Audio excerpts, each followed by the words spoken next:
Salut à vous tous, j'espère que vous allez bien. Aujourd'hui, nous allons faire le résumé complet du chapitre 341 de Black Clover.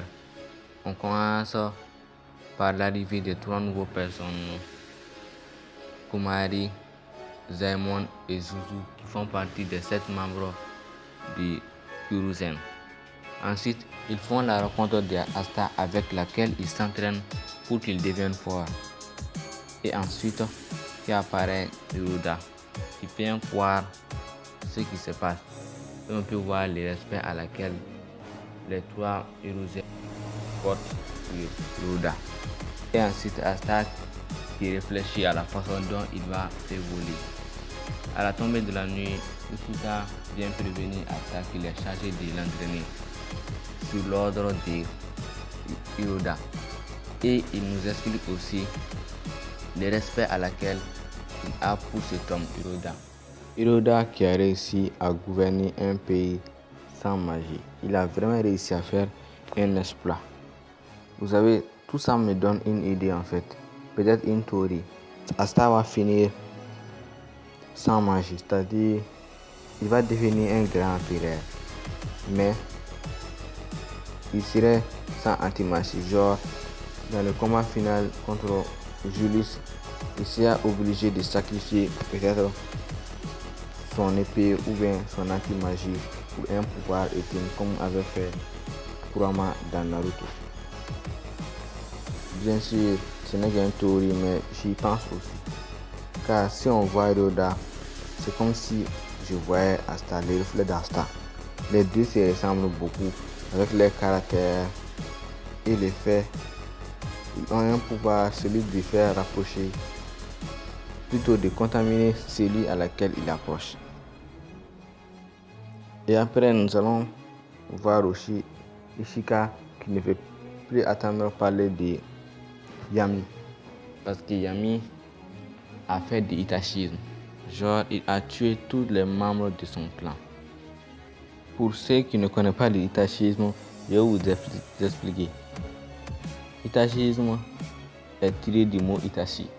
C'est-à-dire, au moment où Itachi a assassiné tous les membres de son clan, Yami aussi a fait pareil. Il a assassiné tous les membres de son clan. Et la même chose pour Itachi, il a épargné sa sœur. Non, son frère plutôt. Et Yami a épargné sa sœur.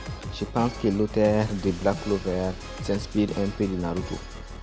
Nous allons aussi découvrir que Hiruda n'est pas capable de regarder dans l'avenir, mais plutôt dans le présent, comme je l'avais suggéré dans une de mes vidéos, à laquelle j'avais dit que Hiruda avait peut-être le pouvoir de regarder dans le futur, mais je me suis trompé.